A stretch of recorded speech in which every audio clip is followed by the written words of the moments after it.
Good evening, everyone, and thanks for joining us. The workshop will begin shortly.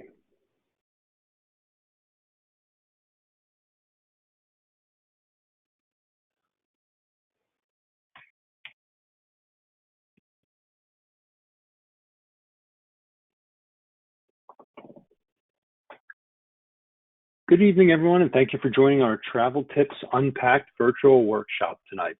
We've hosted dozens of virtual workshops over the past year and a half, and one thing that we've learned is that sometimes technology can be a little unpredictable. So if we do run into some technical difficulties, we just ask that you please be patient with us. We also know that everyone has a lot going on right now, so please don't hesitate to contact Arden if there's anything we can do to help.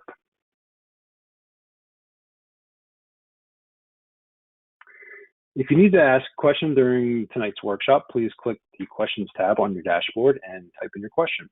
The photo to the left is the screen of an iPad, and the photo to the right is the screen of a desktop. Throughout the workshop and during our Q&A session at the end of the presentation, we will communicate the questions to our speaker. Please know that this workshop is being recorded and will be posted on Arden's website within the next few days. Suzanne Wolko was abandoned in Paris and emerged a solo traveler, visiting more than 50 countries so far. With a finance and accounting background, she has created business travel programs for corporations in the US and the UK. In 2012, she redeemed her points and miles for epic trips to Easter Island and a month in Africa on safari. She started her Phila Travel Girl blog after those trips to help others travel for less. She's been chased by hippos, serenaded on Italian television, and even met Oprah on a cruise. She's always ready to discover the world, its culture, food, and stories in her own backyard and around the world.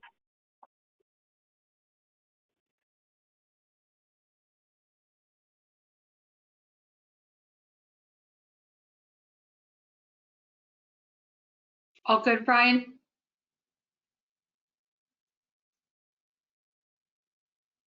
Yep, Sue, you can take it away. Perfect. Okay.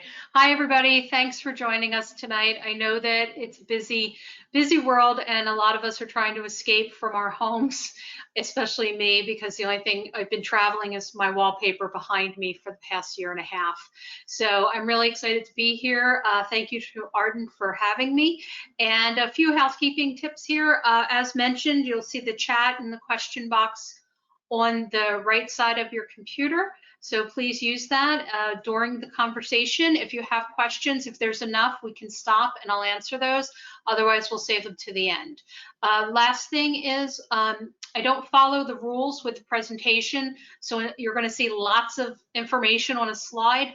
I leave that there so that you can see what's important to you. You can formulate questions rather than wait for me to use an animation to show you some information. So a lot of this is going to be conversational, so hopefully you'll join the conversation, but it's okay if you want to just be in listen mode and take it all in and ask a question at the end.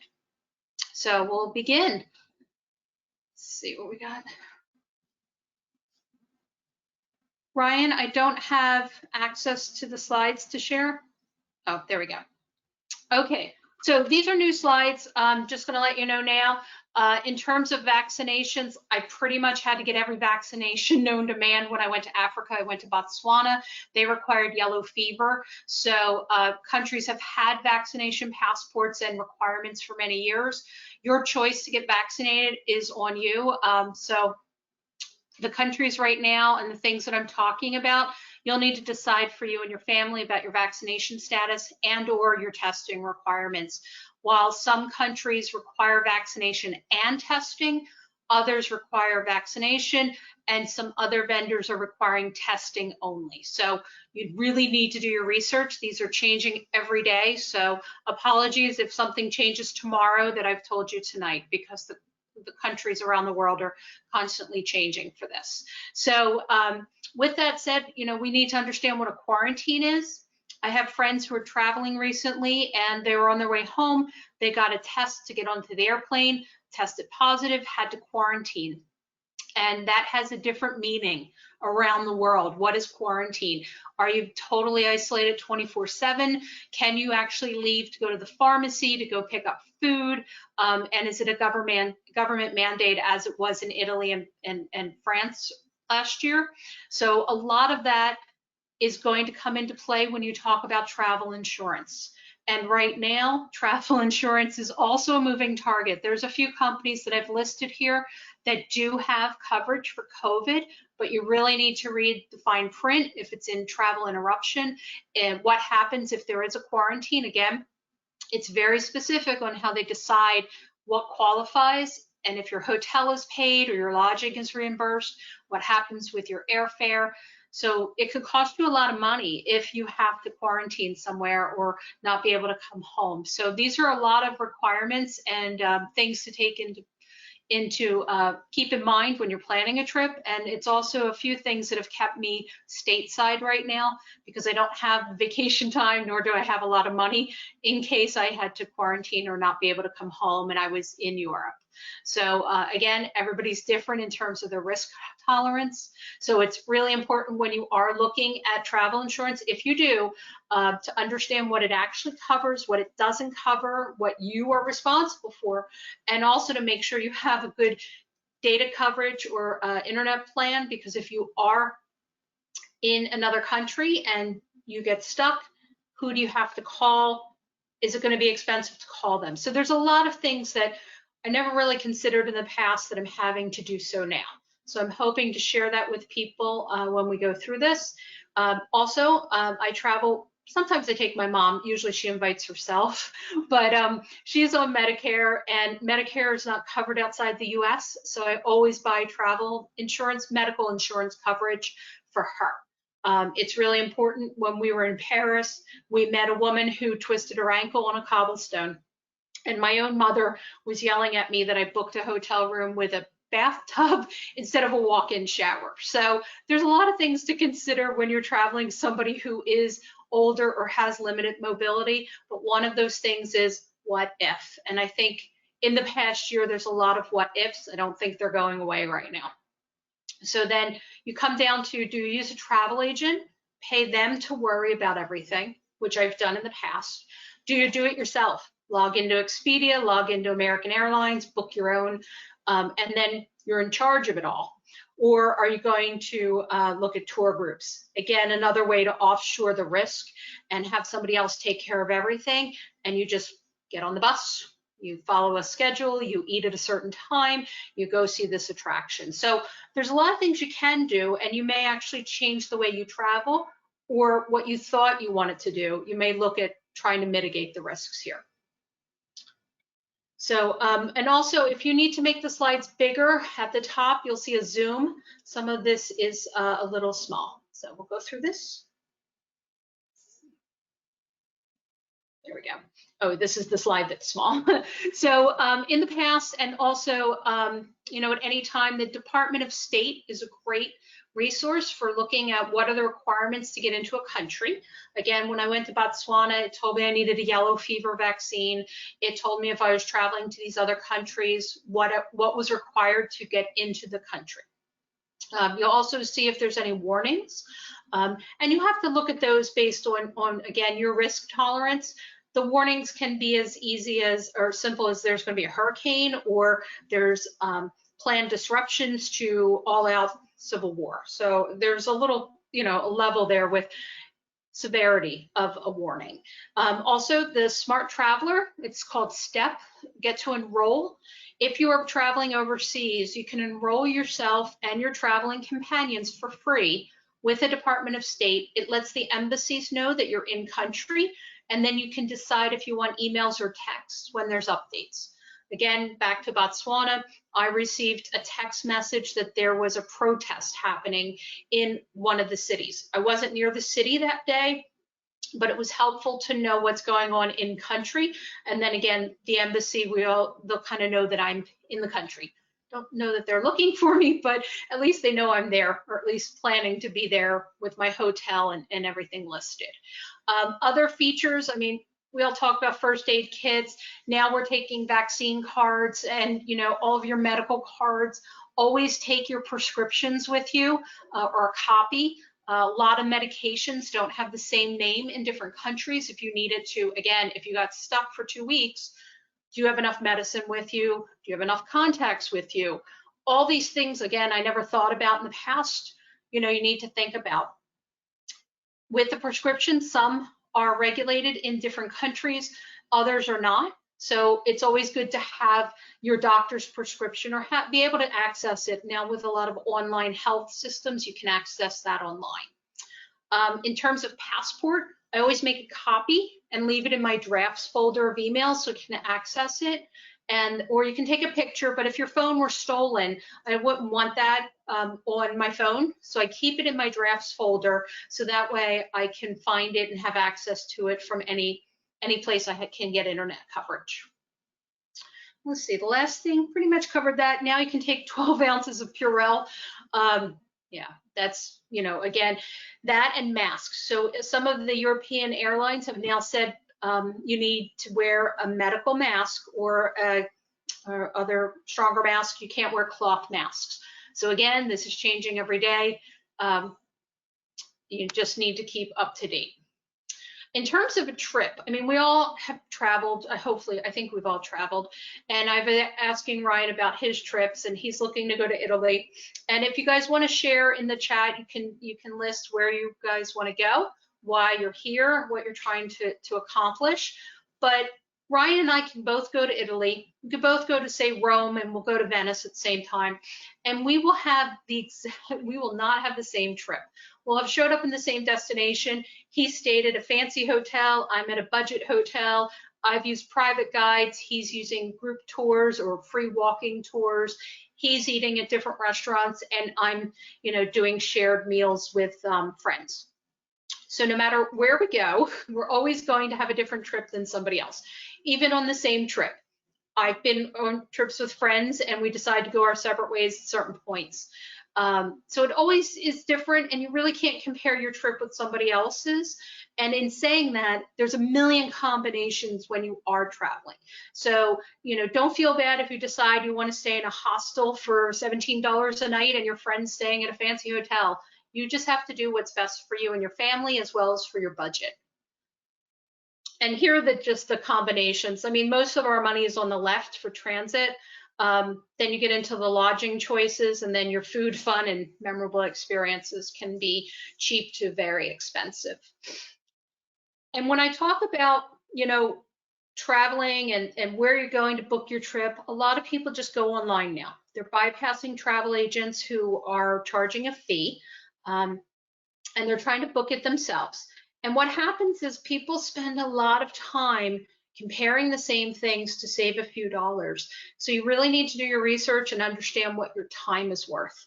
And I say that because if we go to the left, you'll see Expedia.com. A lot of us go there, look at what's available. And then we get stuck because there's 1,000 hotel choices. There's so many different airfare combinations. But you'll see they own Hotels.com. They own Hotwire, CarRentals.com, CheapTickets.com. So when you're checking into these other websites, you're still in the Expedia brand. And when I take a comparison, I look at, say, makeup. Sorry, guys, but I'm going to use this example. Estee Lauder, everybody knows them. They own 10 or 20 brands. One of those is MAC. They're all still selling eyeshadow, right? It depends on what you're willing to pay for that makeup, for that brand. When you get into travel, Expedia is still selling you an American Airlines ticket, the same as American Airlines is selling it to you for. The only difference is sometimes it could be cheaper if they're giving you some of their commission back, but not always. So you have to look at, what's important here. And in terms of the OTA, which is online travel agency, Expedia, Booking are the two top brands. You'll see Priceline and Kayak and Cheap Flights underneath. TripAdvisor is more around information. You'll see Smarter Traveler, Booking Buddy, Seat Guru, so you can see if the seat you want to buy, if it reclines, if it's a good seat, if it's a bad seat, or it's an avoid this seat because it's right in front of the bassinet seats. So depending on your tolerance for babies, in flight, you might want to book a seat closer or farther away. So this is just to let you know that you might be spending a lot of times comparing, but you're still in the same ecosystem. And you need to understand what your rights are. Hey, Sue, we had someone write in the chat that they'd actually been using Google Flights to monitor flight availability and fares. Yep, that's a great one, and it's actually should be my next slide. I use Google Flights as my first go-to, and then, sorry, the slides are taking a few minutes to advance. There we go. Oh, it's in the next slide, but Google Flights, we'll get there, but that's where I start. Google Flights is giving you the information from the global distribution system, which is called the GDS. So it has access into all of the airline schedules, pricings, and that. Usually I go there to find the flight costs, and then I'll go to the actual vendor to find the actual ticket. And where I find Google Flights is awesome is, especially when I was looking at a British Airways flight from London to Amsterdam. I didn't have any reward points to do this.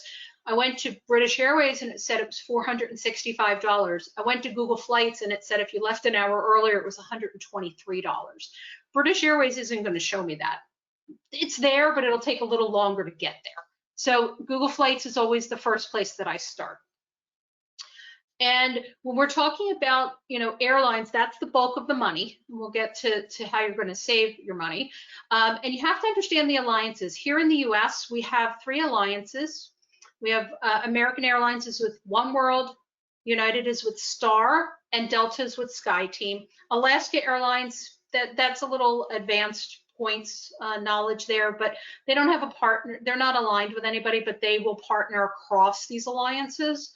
And why I bring that up is a lot of times people want to fly one segment American, one United, one Delta. You don't want to kind of mix these up. If you're flying within the same alliance, you'll be able to have your bags transferred to the other airline in the alliance. You don't have to pick it up and recheck it. In terms of points, you can fly on American, you can fly on British Airways, you can fly on Japan Air, and you can credit into your American Airlines account. And you can have a base of points in one of these. So you don't need to join every single airline program out there every time you fly. Just make sure that you are in at least these 4 and that you're crediting those airlines when you're traveling. The other thing, airline credit cards, I get asked about this a lot. In terms of credit cards, if you can pay your bills off every month, go for a credit card. Play the points game there. But the credit cards will vary in terms of the benefits. So American Airlines will give you free baggage check, and then they'll also give you priority boarding. Priority being, I think, zone 4. So it's not exactly the front, but it's not exactly the last zone 10. You'll get mileage promotions, and then I have British Airways card. As I mentioned, I used to work for a company in London, so I used to travel a lot back and forth. They'll give me 10% off my airline price if booked with their credit card. So their credit card becomes very valuable to me if I book direct, because it's an automatic savings that more than justifies, I think it's $95 a year for that card.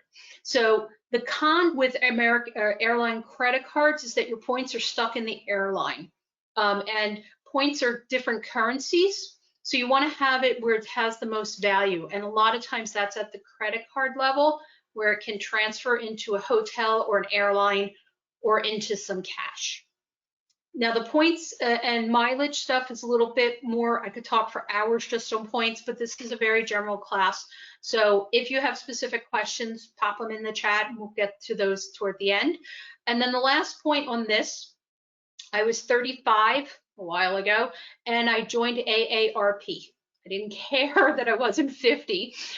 There's no age requirement to join AARP. And at the time, they had a promotion with British Airways. And again, I go back and forth to London, so it was very important for me here.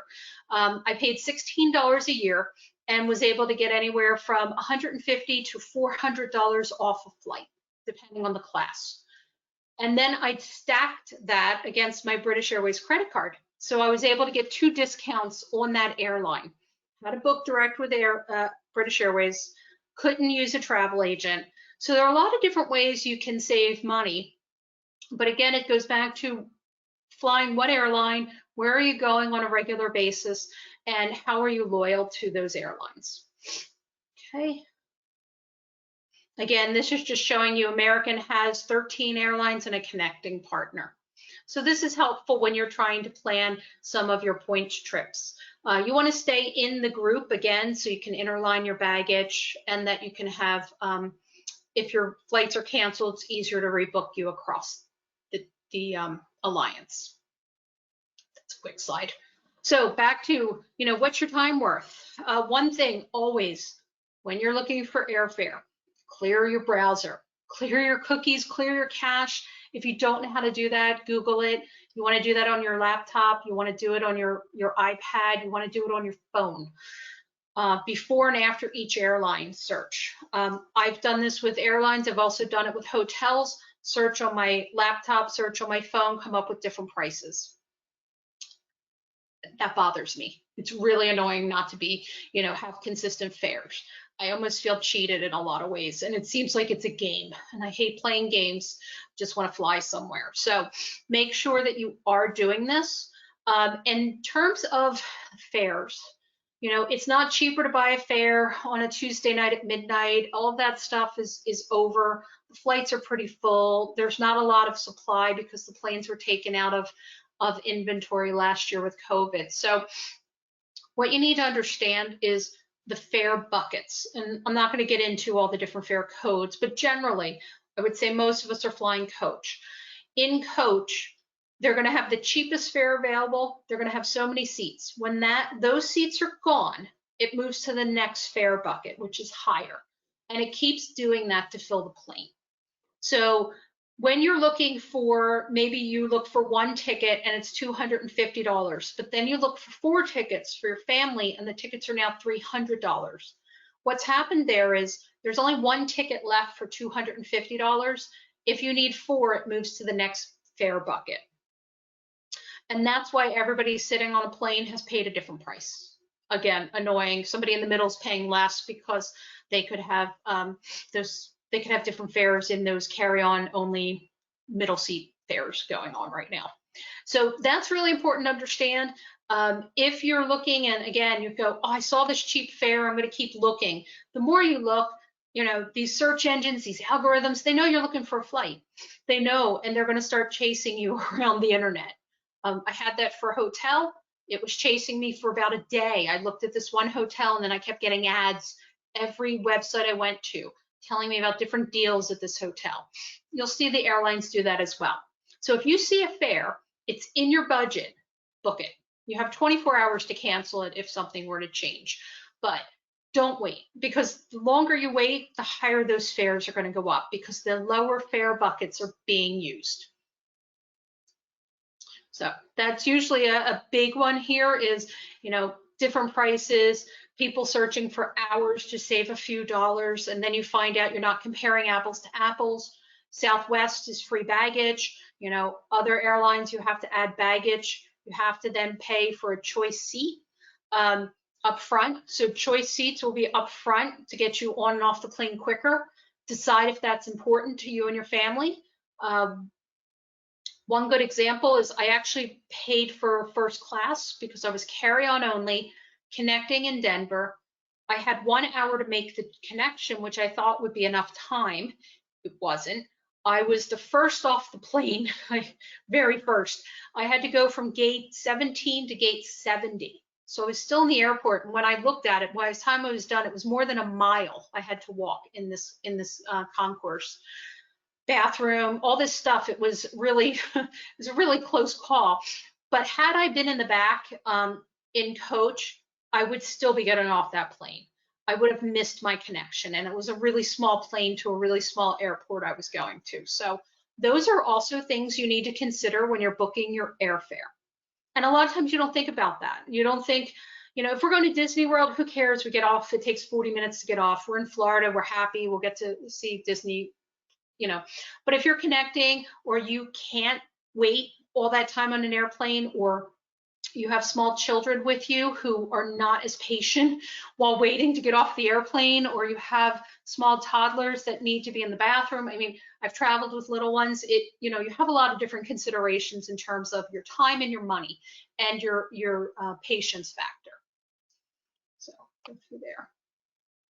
Now, here's the Google Flights, #1 on there. That's my #1 go-to in terms of what's available and what do I want to do. So good call to the person who brought that up. Thank you. Some other sites that people know about and don't know about. Secret Flying. You'll see on TV once in a while there was a $300 fare to China that was, you know, in business or first class, and everybody knew it was a mistake. But the airline actually allowed it to go through for a certain amount of people. So Secret Flying always has special and mistake fares. A mistake fare sometimes is honored. Most times it's not. The airline will say, you know, it costs more than $300 to fly first class to China or Hong Kong. It depends. You take your chances there, but if you're keen to play that game, understand when you see it, you book it. It's not time to talk to anybody else. Make sure you have your partner, whoever you're traveling with, understands that you're going to book this when you see it. And then there's a risk that it might not happen. The flight deals, Scotch Cheap Flights, Airfare Watchdog, also popular sites to find different airfare deals. Some of them, they'll deal a little different in how they show them to you in terms of pain factor, connection times, and then you have mega searches like Momondo, Kayak, and Skyscanner. So these, again, are all sites. Why I said you shouldn't spend all your time looking for a fare. These are kind of places you can first start looking for your fare to see what's out there and to see how you're going to start building your flight. Because again, you might see a really cheap fare in Kayak and it's an American flight that connects to a United flight. And now that I told you, you don't want to do that because you'll have to go get your bags from baggage claim and recheck them unless you're doing carry-on only. If your flight is delayed on American, United's in a different alliance, so you'll have to have United rebook you. There's a lot of different things. You can put a lot of fares together cheaply, but sometimes if something goes wrong, it's not worth the money. It's not worth the savings. And the last one is Southwest. Southwest isn't part of search engines, so it's a little tougher. If you're flying Southwest, you just check that one direct. Southwest is their own little world there, and you should check that if it's part of your U.S. flight plans. How are we on questions? Are there any other questions pop up so far? We did have a question come in, and the question is, how far in advance did you start planning a trip? Yeah, so there's a lot of different wisdom out there, and some of it's good, some of it's bad. If you're trying to do a reward flight with points to some of the popular places like Australia, Hawaii, those 365 days, as soon as they put out the options to book, you want to book those seats. In the US, usually about 60 days is a good time to plan out. Again, you're going to run into where, are the cheapest seats still available. But you can look at seat maps to see how full the plane is and also understand if you can wait a little longer. But again, if you know you want to go somewhere, and you know what your budget is and you find everything within your budget, book it. Just book it. Now you can see there's some refundable flights. You'll start to see refundable hotels. So you have some leeway to change. Airlines are now charging change fees, so it's a little harder to find the savings there. But right now, if you want to go there and you know your dates are set and your vacation plan's in with your boss and it's been approved, book your trip. Especially if you go ahead. Nope, go continue. So the airline awards, I talked about this. I think a lot of people have credit card points. They don't know what's going on, how to use them. And it's a really tough one because these points expire if you're not using them or you don't have their credit card or you're not flying.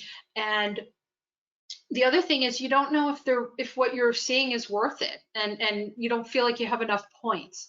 So it's it's really easy to get sucked into, I want to travel for free, quote unquote free, but you need to understand like what you really want out of that. So I have a friend who wanted to go see her sister in Phoenix. She wanted a quote unquote free airline ticket, which cost 25,000 miles. I said, well, the ticket's $300. If you spent $25,000 to get a $300 ticket, spend $300. Don't try to get a, try to play the game, because by the time you get up to 25,000 points, it's not worth a $300 ticket. You should spend those points on something else. So really, again, it's important to understand what your motivation is here when you start going into the airline awards. Some airlines now are pricing them on off-peak and peak. So some of them aren't 25,000 anymore, and sometimes they could be 15,000 or they could be 75,000. Look at that and think, is it worth my money? Is it worth my points? What are we trying to achieve here? Do we want to at some point go on a big trip to use the points? I've listed here, and I've talked about when you're searching, you want to stay in the same alliance. So search American for One World, search United for the Star Partners. Hawaii is United, only because that's a really popular one. Australia, look at American because Qantas flies out of LA. And then key connecting cities, when you are looking at flights, lots of flights to London, Frankfurt, Seoul, and Singapore. They're some of the main connecting cities around the world for a lot of airlines. And then domestically, you'll look at Chicago and LA if you want to go to the Pacific. You want to look at Miami for LATAM, Seattle for Asia, and then the East Coast is pretty much good for Europe and Africa. So that kind of helps when you are looking for an award ticket. If you want to go to, say, Maui, you want to go wherever you are to Honolulu. There's more flights that go there. And then you can search or pay cash to go to Maui. Most of the time, if you put in Philadelphia to Maui, there's no award tickets. If you put in Philadelphia, Honolulu, there's award tickets. And then you have to just pretty much pay cash for the flight to Maui or book the Maui, Honolulu, Maui flight with points. So again, it's a little bit more advanced there in terms of math and time and research. One trip I put together around the world took me 18 hours to plan it, to call a rep. I had 3 different options planned out, and when my option through Frankfurt didn't work, I switched to my options through Seoul. So 18 hours might not be your jam. It's kind of the thing for me. It's a little geeky thing for me. So if you don't want to do that, there's actually, of course, somebody who can book those tickets for you with your points. I've listed them there. They do charge a fee anywhere from $150 to I think $300 for a ticket. They will find the way to get you there with your points. So I suggested a friend, his wife wanted to go to Sydney.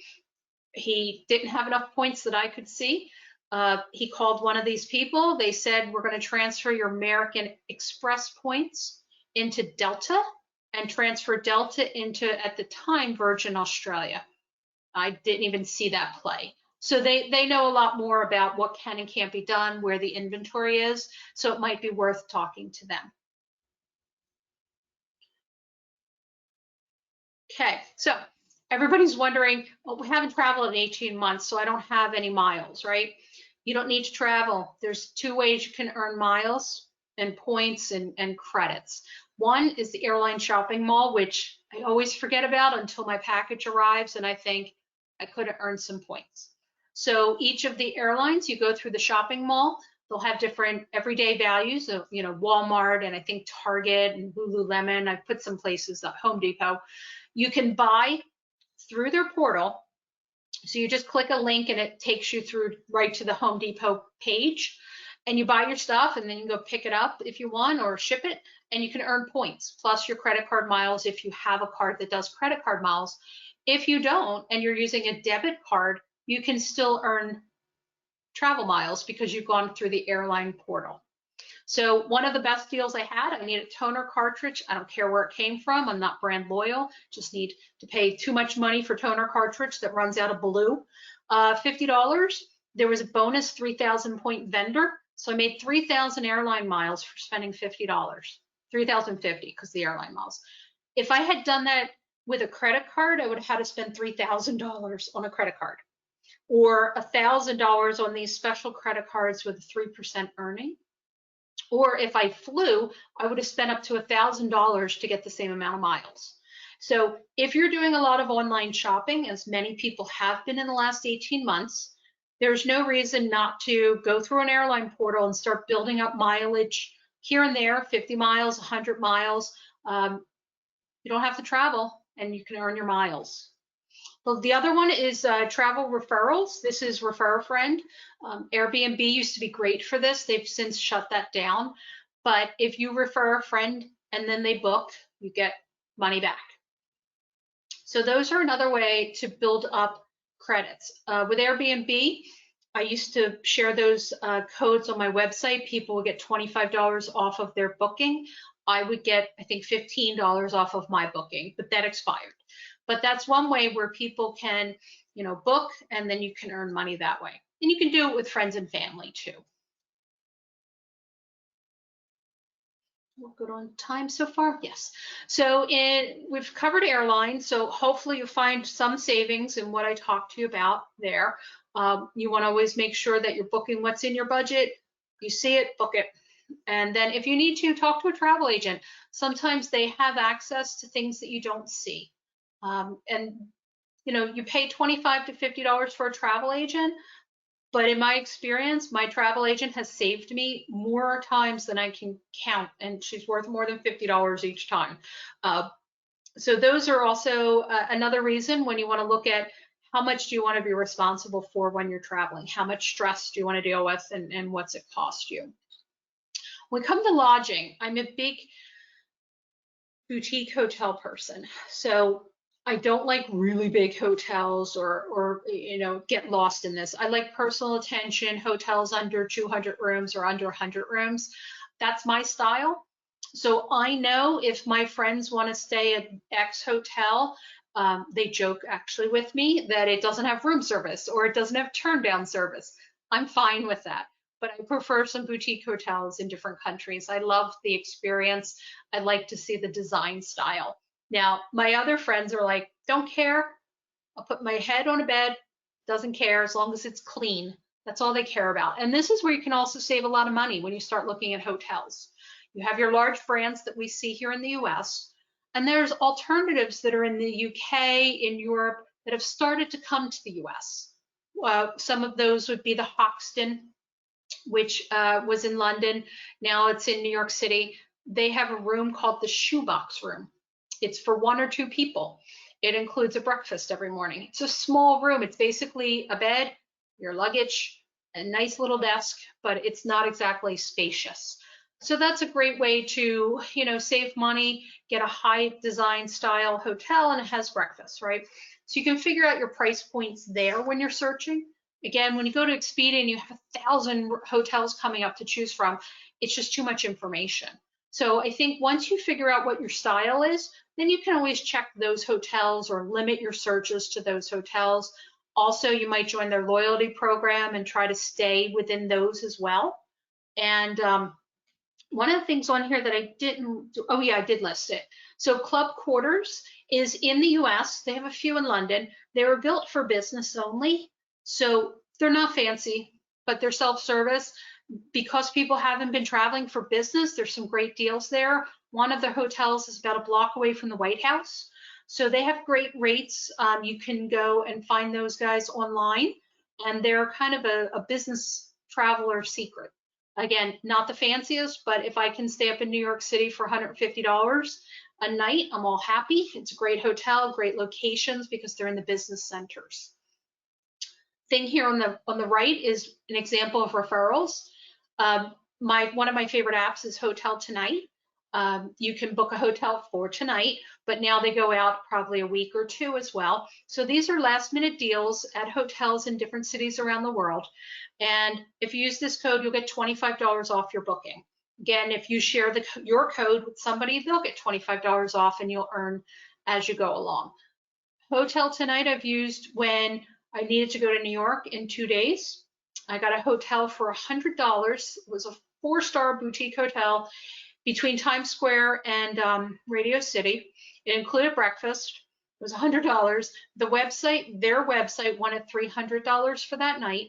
Expedia wanted $300.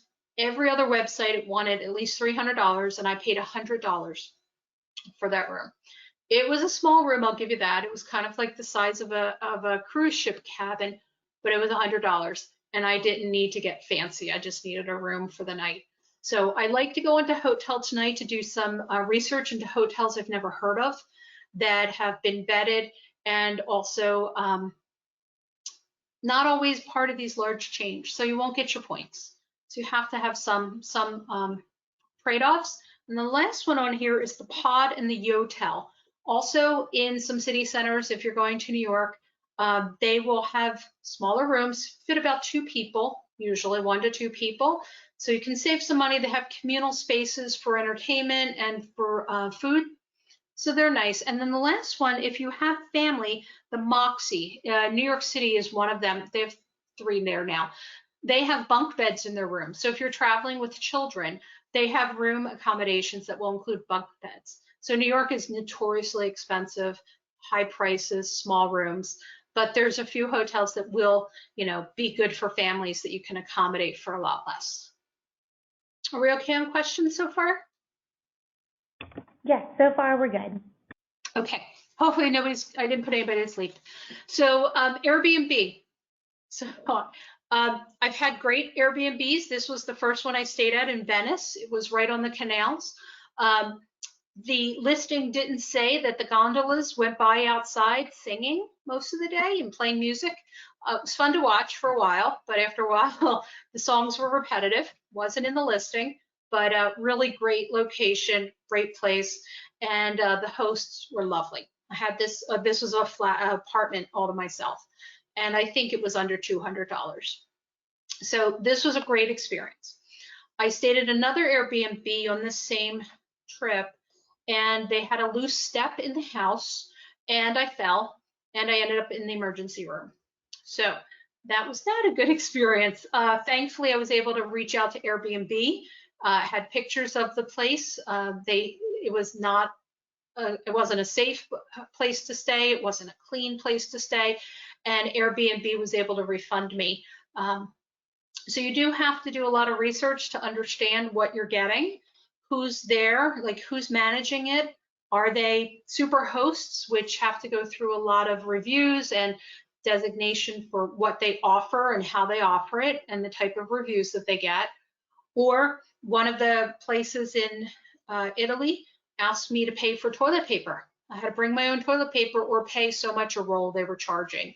So there's a lot of different things here with Airbnb. There's great options for Airbnb, and there's some that are a little sketchy. So you definitely need to do your research. And had I done a little bit more research in terms of cross-checking the one listing on VRBO and HomeAway and a few other listings, I would have seen some negative reviews that would have turned me away.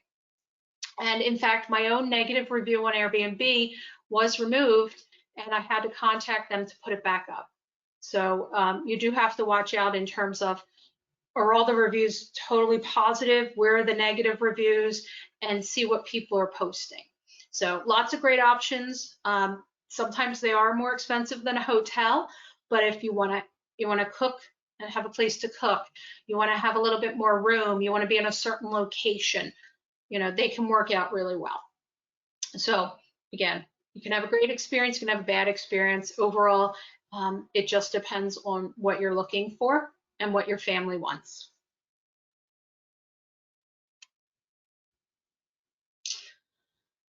One Fine Stay. This is kind of like a luxury Airbnb, but it's owned by Accor Hotels, which is in the US would be Sofitel, if you've seen Sofitel hotels. It is a luxury home rental. So these homes are owned by families and individuals, and they're managed by Accor. So this is a picture of where I stayed. This is actually like a $2 million house on the Mews in London, in South Kensington. It was $550 a night for 2 bedrooms, 2 full baths, full kitchen. I was traveling with my mom.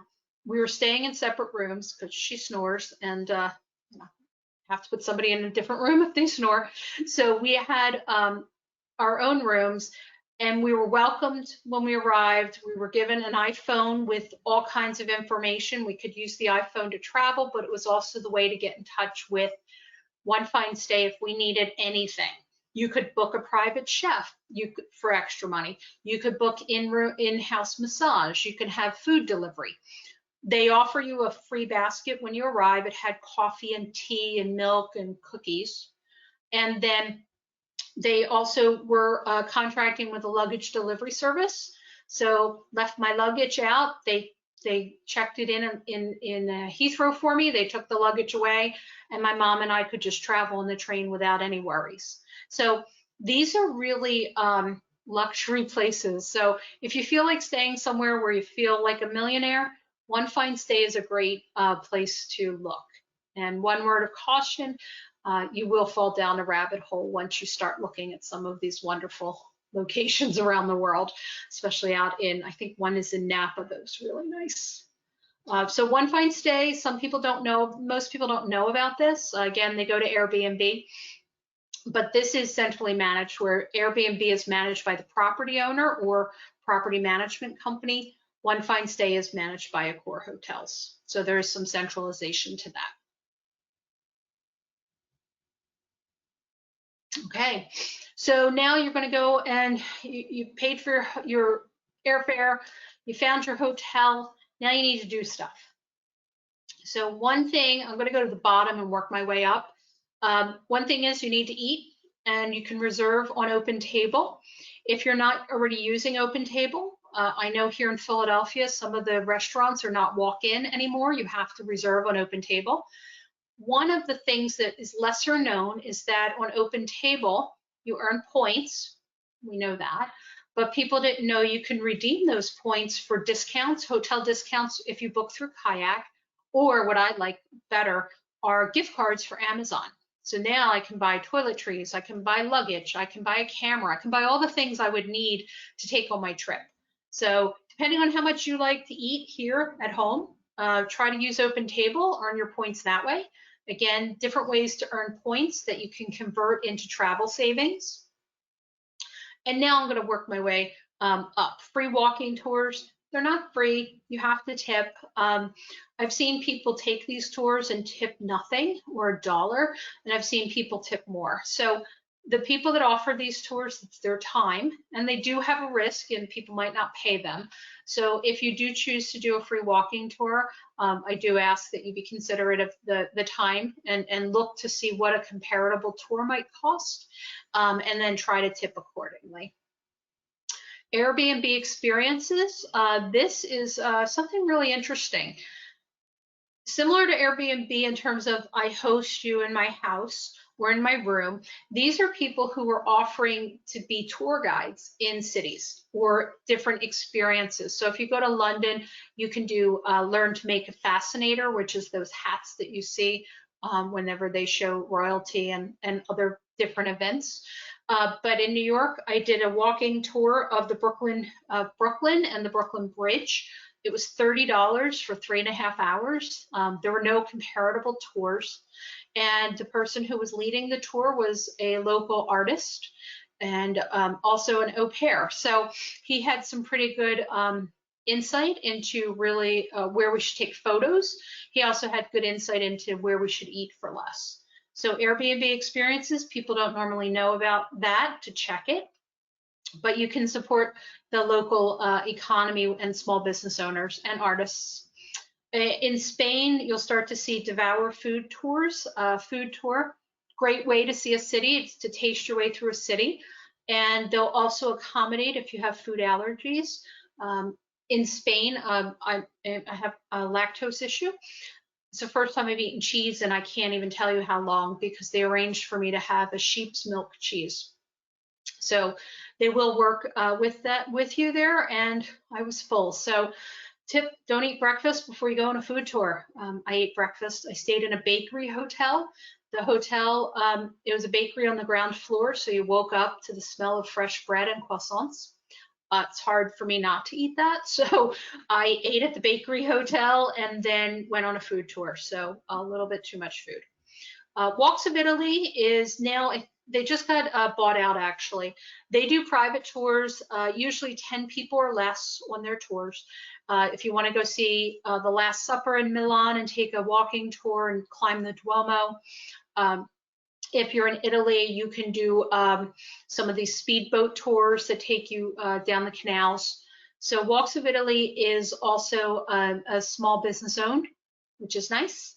Walks.com is based in London. Those are led by scholars, university professors, and people who have a interest in the location. So they do about 10 or 20 walks a day. They'll do a Sherlock Holmes walk, they'll do a Jack the Ripper walk, and they'll also take you behind the scenes of a courthouse. So those are nice. I think they may have increased their price to £12, so they're still under $20 a person. Context Travels, also a small group based here in Philadelphia. Scholars doing those trips as well, or day tours, also under 10 people. And then the big ones, TripAdvisor and Viator. TripAdvisor and Viator, you can sign up on their emails and get, I think it's 10% off. And then if you're traveling with partners, have them sign up as well and get 10% off. So you can save money there. Don't book all your trips at once. Try to use those different emails and save your money that way. We have 2 slides and we should be okay on everything else. Wow. Okay, we might need to make this zoom it out. Cruises, I'll just go over quick. I always find in these seminars, people don't want to go on cruises, and I end up booking the deal myself. I recently went on a cruise in July, on the 3rd cruise that left out of Fort Lauderdale, and the ship wasn't sailing full. The ship's crew was fully vaccinated. They were not sharing rooms, so there weren't as many rooms open to passengers. So it was 50% full, 100% ship staff vaccinated. Passengers, they were accepting up to 95% vaccinated. You had to show a card, but they would accept unvaccinated travelers who were wearing masks and had to submit to testing every 2 days at their cost. So you can still, I think Royal Caribbean's now is fully vaccinated, but right now there's a lot of great deals if you're looking to do a cruise. The safety features were pretty good when I was on there. The buffets, you can't serve yourself now. Tons of safety, and we were able to not wear a mask for a week, and I felt normal for a week. So I had a single supplement deal. The cruise was offering a discount on airfare as well as the cruise deal. So I did a cruise from almost half price. I wouldn't have normally been able to afford what I did. And I was able to bid for a suite upgrade for $170. So there's a lot of opportunity there. I don't spend too much time. That's why all the information's on the slide. Cruises, you want to talk to a travel agent a lot of times, or book direct. They are also lots of good things if you're doing a group. So one travel savings now, if you're doing a group, use a travel agent. They can book a group pricing, and for every so many cabins, you get a free cabin. So if you're a group leader, you could have a free trip. Or share the cost, decide to share that savings across all the people that are traveling with you. So I'll leave that there for cruises, because again, not everybody loves to cruise, and I find that it's not always the best slide. I like to cruise, but in terms of another way to save money on travel, I know a lot of retired folks have been doing house sitting. So here's some of the companies. You'll get to stay for free in somebody's home. You're taking care of their pets. Now it sounds great if you're a pet fan. My friend, her first house sitting in Amsterdam, she had to take care of pets that had fleas, and she had a house full of fleas, and she had to take the cat or the dog, forget which it was, to the vet. She had to clean the house.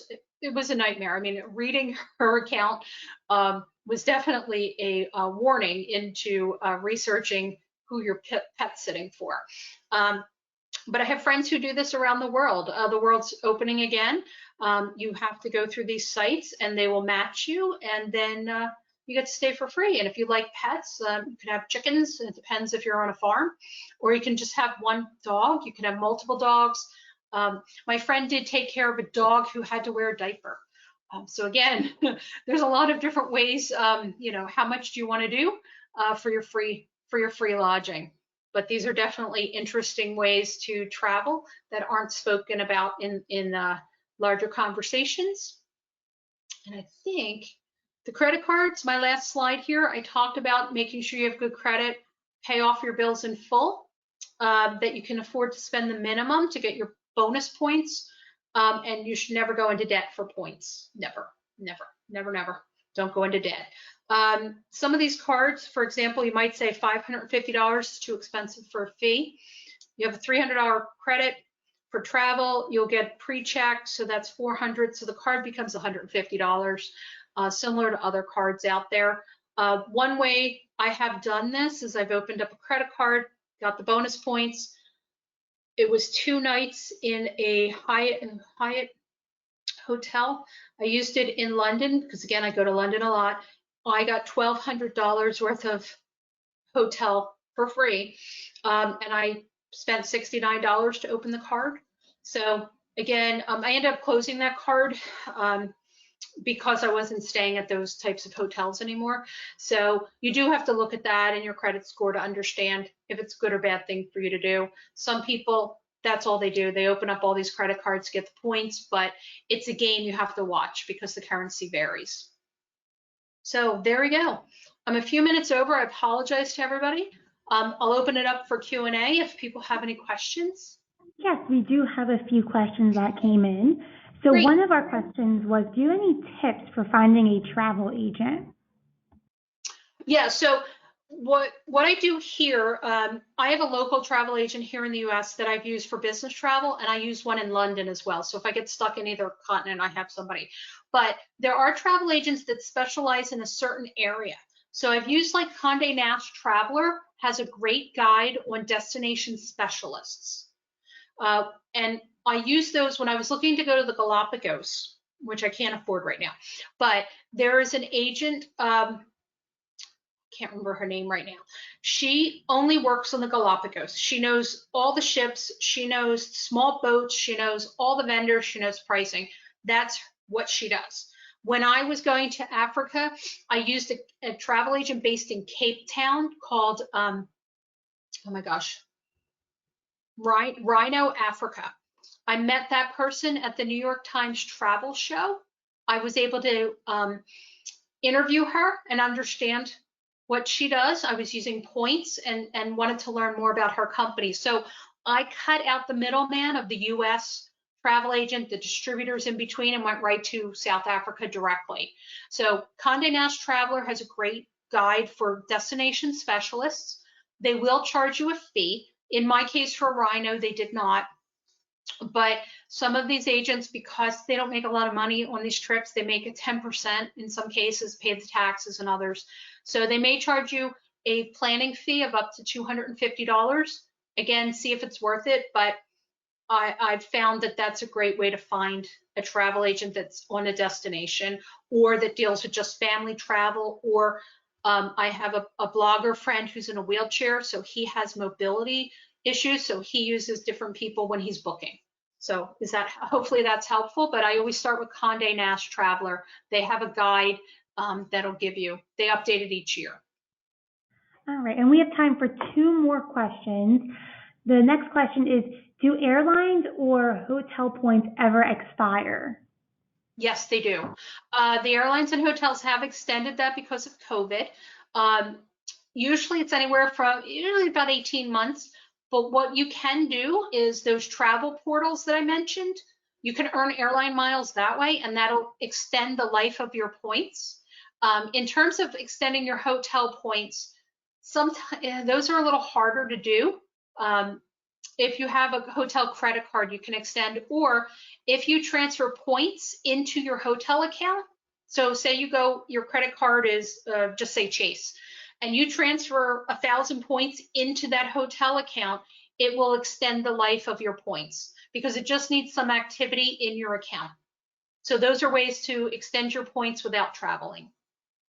All right, and we have one more question tonight, and that is, where do you recommend traveling to in 2022? Oh, such a good question. Well, I'm always going to Europe because I travel by myself, and Europe is cheaper for a solo traveler. In 2022, I still think we're going to have issues with vaccinations. We're starting to see some countries that are asking for boosters. or vaccinations that aren't more than 6 months old. So that's going to be a bit of a challenge for people.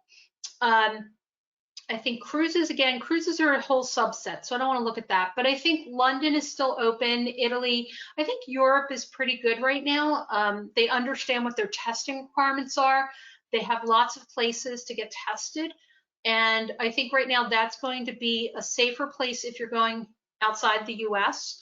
Within the US, you still have, you know, Florida and Texas, Florida and Las Vegas. There's a lot of travel to national parks. So I actually love Zion, and usually when I go out west, I go to St. George. There is an adventure spa, and then I do a road trip from there to Zion and do some hiking. So I think national parks are still going to be very popular.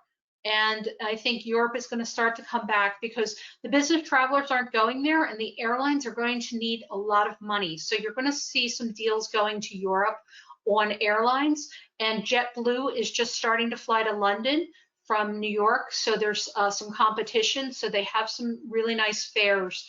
So I think that's what we're going to see because business travel will not be coming back to the extent that it was in 2019.